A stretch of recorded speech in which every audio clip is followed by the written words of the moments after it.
मसीह में प्यार भाई और विश्वासी सबको जय मसीह की। आज हम एक बात को देखेंगे जो विषय है आत्मिक उन्नति।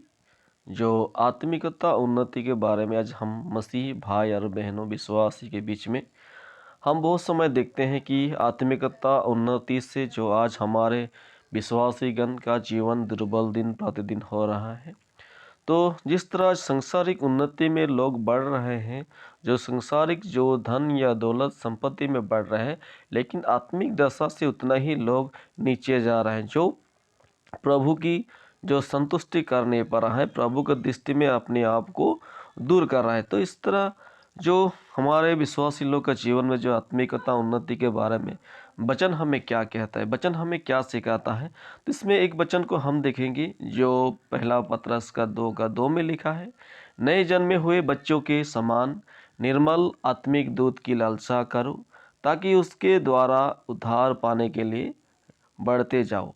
तो हम एक नए जन्मे हुए बच्चे की तरह जो दूध के लिए लालसा करती है, जो उसे भूख लगती है, वो माँ के सामने चिल्लाती है, रोता है, उसके बाद में उसकी माँ उसे दूध पिलाती है, जो उसकी पेट भरता है, उसके बाद में वो चुपचाप रहती है। तो ठीक उसी तरह आज भी आपका में जो परमेश्वर के लिए अपने जीवन में लालसा करना है, आत्मिकता उन्नति के लिए हमें लालसा करना है।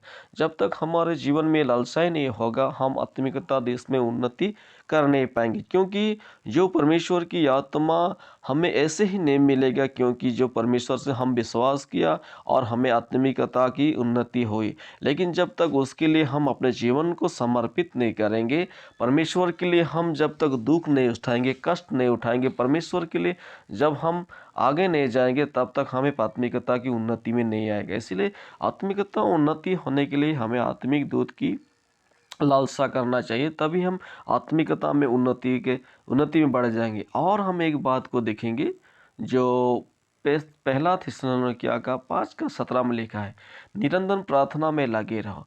तो हम आत्मिकता उन्नति होने के लिए जब हमें प्रार्थना करना बहुत ज़रूरी है। जब तक हम प्रार्थना में लगे रहेंगे, प्रार्थना में निरंतर दिन प्रतिदिन जब प्रार्थना में लगेंगे, तो परमेश्वर की आत्मिकता शक्ति और समर्थ हमारे जीवन में आएगा। जिसके साथ में प्रार्थना नहीं है, वो परमेश्वर को संतुष्ट कर नहीं सकता है। परमेश्वर की आत्मा को शक्ति उसके जीवन में नहीं आए, क्योंकि हम मसीह लोग की यही एक महत्वपूर्ण बात है, जो हम परमेश्वर के साथ निरंतर हम बात करते हैं और परमेश्वर हमसे बात करता है। जो प्रार्थना है, वही प्रार्थना हमारे जीवन में मसीह से, परमेश्वर से बात करना। अगर हम परमेश्वर से बात करते हैं, परमेश्वर की अच्छा सहभागिता हमारे जीवन में है, तो हम आत्मिकता दिश में आत्मिकता के उन्नति में हम अगुवाए जाएंगे।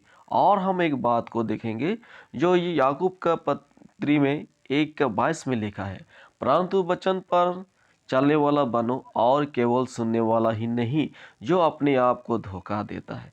तो आज हम परमेश्वर की वचन को हम सुनकर अगर उसमें नहीं चलते हैं और सिर्फ सुनने वाला होते हैं, तो हमें धोखा देते हैं। क्योंकि आप पर मैं चर्च में गई या किसी दास ने क्या दासी ने आपको परमेश्वर की वचन से आपको और मुझे बताया, लेकिन हम सिर्फ सुना है उस वचन को, हमने उस वचन में चलने के लिए अपने जीवन को तैयारी नहीं किया। क्योंकि उसने जो भी बोला हम एक कान से सुन के दूसरी कान से निकल दिया, और इस बात से हम अपने आप को धोखा देते हैं। क्योंकि जो हमारे ज़रूरत है, जो शिक्षा हमें ज़रूरत है, उस शिक्षा को हम नहीं लेते हैं, और नहीं लेने के कारण हमारे जीवन क्या होता है, नरक की ओर जाता है। जो परमेश्वर के दृष्टि में जो घिना है, उस जगह पे आ जाता है। अगर हम उस वचन को लेते, उस वचन के द्वारा जो चलते, जो पाप के बारे में बताया, जो दुष्ट कर्मों के बारे में बताया, इन चीज़ों को अगर हम अपने जीवन में लेते, तो हमारे जीवन लाभदायक होता, और हम उस चीज़ से जो बुरा है, जो पाप है, जो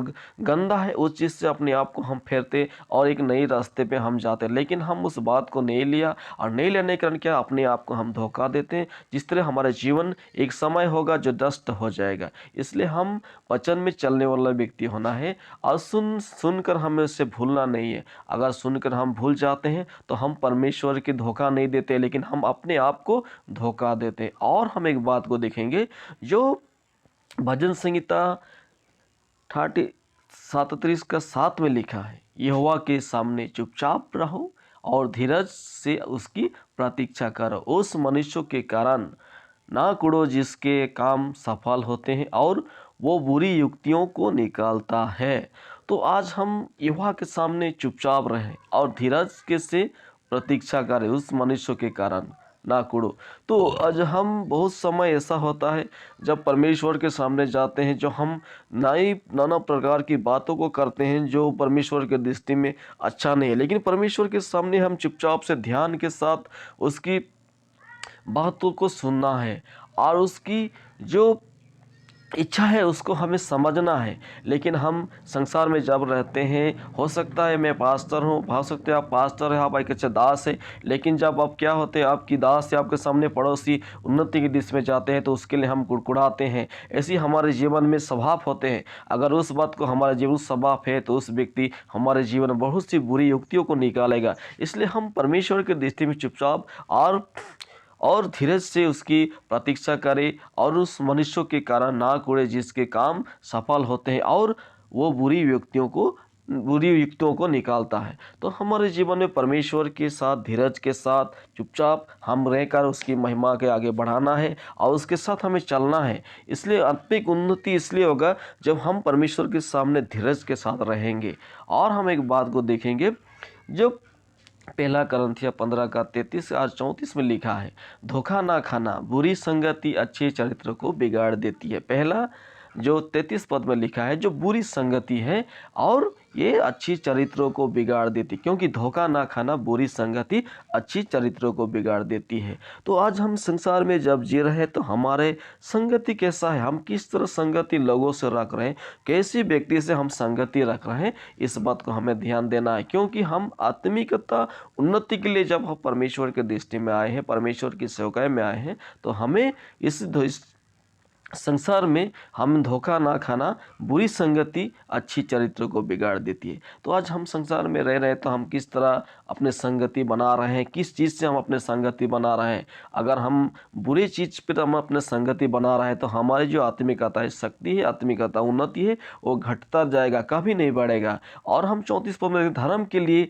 जाग उठो और पाप ना करो, क्योंकि कुछ ऐसे हैं जो परमेश्वर को नहीं जानते। मैं तुम्हें लाजित करने के लिए ये कहता हूँ। सच में बहुत से लोग मसीह में आए हैं और धर्म के काम भी करते हैं, लेकिन अभी तक मसीह को वो लोग समझाए नहीं। इसलिए कहता है कि मैं लाजित करने के लिए ये कहता हूँ। तो परमेश्वर आपको और मुझे कहता है, जो हमारे बातों को परमेश्वर दिखाता है, क्योंकि हम मसीह में हैं। सच में हम प्रभु को एक दासी हैं, लेकिन अब तक भी हम मसीह को जाना नहीं है, परमेश्वर को जाना नहीं है, क्योंकि सिर्फ हम नामधारा है जो हम प्रभु यीशु मसीह के लिए आराधना करते हैं। क्योंकि आज हमारे जो विश्वासी मंडली है, विश्वासी लोग हैं, उसके बाद में हम देखते हैं जब क्रिसमस आते हैं, जब गुड फ्राइडे आते हैं, बहुत से लोग मसीह कलीसिया में जाकर आराधना करते हैं, लेकिन बाकी वो लोग सारा दिन, सारा सप्ताह जो मसीही मीटिंग है, मसीही परिवार है, आराधना है, उसमें वो लोग शामिल नहीं होते हैं। तो इसके द्वारा हम जान सकते हैं और लोग के लिए परमेश्वर कहता है कि तुम लाजित करने के लिए ये कहता हूँ। तो हमें समझना चाहिए कि परमेश्वर हमें सिर्फ क्रिसमस या गुड फ्राइडे में नहीं, लेकिन हमको दैनिक जो उसने हमें बनाया है, उसकी आराधना करने के लिए, उसकी महिमा करने के लिए। और हम एक बात को देखेंगे जी, इब्रानी का पत्री में 10 का 25 में लिखा है, और एक दूसरे के साथ इकट्ठा होना ना छोड़ो, जैसे कि कितनों की रीति है, पर एक दूसरे को समझते रहो, और ज्यों ज्यों उसे दिन को निकट आते देखो, त्यों त्यों और भी अधिक ये किया करो। तो ये वचन उस समय का है जो इब्रानी का जो पत्री जिसमें लेखक ने लिखा है, उस समय का बात है, जो उस समय जो मसीही लोग के जीवन में ताड़ना होते थे, जो मसीही लोग के जीवन में दुख आता था, तो मसीही लोग सारे तितर बितर हो गए थे और एक दूसरे के लोगों सहभागिता नहीं था। तो इसलिए इस वचन को लिखा है, और एक दूसरे के साथ इकट्ठा होना ना छोड़ो, क्योंकि उस समय लोग डरते थे, क्योंकि उस समय बहुत से मसीही लोगों को सताया जाता था। मसीही लोग जो प्रभु को ग्रहण करते थे तो बहुत लोगों को सताया जाता था। तो इसी समय और लोग तितर बितर होकर अपने जीवन को बिताते थे। तो उसी समय इस लेखक ने लिखा कि परमेश्वर की दृष्टि में सभी एक काटे होकर परमेश्वर के अधीन रहो, या परमेश्वर के त्याग और एक दूसरे के साथ इकट्ठा होना ना छोड़ो, जैसे कि कितनों की रीति है, पर एक दूसरे को समझते रहो और ज्यों ज्यों उस दिन को निकट आते देखो त्यों त्यों और भी अधिक ये किया करो। तो परमेश्वर के साथ एक सहभागिता रखो। जितना समय सा मुसीबत हमारे जीवन में आएगा, परमेश्वर की दास और दासी का जीवन बहुत ही दुख और तकलीफ आता है, तो इसलिए एक दूसरे के साथ इकट्ठा होने के लिए इस वचन को हमें कहता है। और हम एक बात को देखेंगे, जब पहला करंथिया का 11 का 28 में लिखा है, इसीलिए मनुष्य अपने आप को जांच ले और इसी रीति से इस रोटी में से खाए और इस कटोरे से पिए पिए। तो हम इस बात को देखते हैं, जो प्रभुभोज, ये प्रभुभोज जो हम आज बहुत से लोग जो हमारे विश्वासी गण जब खाते हैं, हम खाते हैं, तो इस समय क्या हम अपने आप को जांचना चाहिए, मैं कि इस खाने के योग्य हूँ या नहीं, जो मेरा जीवन शुद्ध है या पवित्र है या नहीं, इसको हमें जांचना चाहिए। और इस बात को नहीं जांचने के कारण, अपने आप को नहीं देखने के कारण, आज हम मसीह जो आत्मिकता उन्नति है ये हमारे घटते जा रहा है। क्योंकि हम जो चीज़ जो खा रहे हैं, जो प्रभु परमेश्वर का जो देह है, यीशु का देह है, उसकी रथ है यानी उसकी लाहू है, उसको पी रहे हैं। अगर अनुचित तरीके से हम खा रहे हैं, जो इसीलिए हम अपने आत्मिकता शक्ति से दिन प्रतिदिन घट रहे हैं। इसलिए हमें इसे अपने आप को जांच कर खाना चाहिए, ताकि हम परमेश्वर में दिन प्रतिदिन उन्नति के दिशा में आगे बढ़े और हमारे जीवन में परमेश्वर के दृष्टि में एक आशीर्वाद पाने वाला व्यक्ति हो। तो ये वचन छोटे से हैं, इसके बहुत बातें हैं जो हम सीख सकते हैं, लेकिन ये छोटी सी वचन के द्वारा आप सबको परमेश्वर आशीर्वाद करे। God bless you.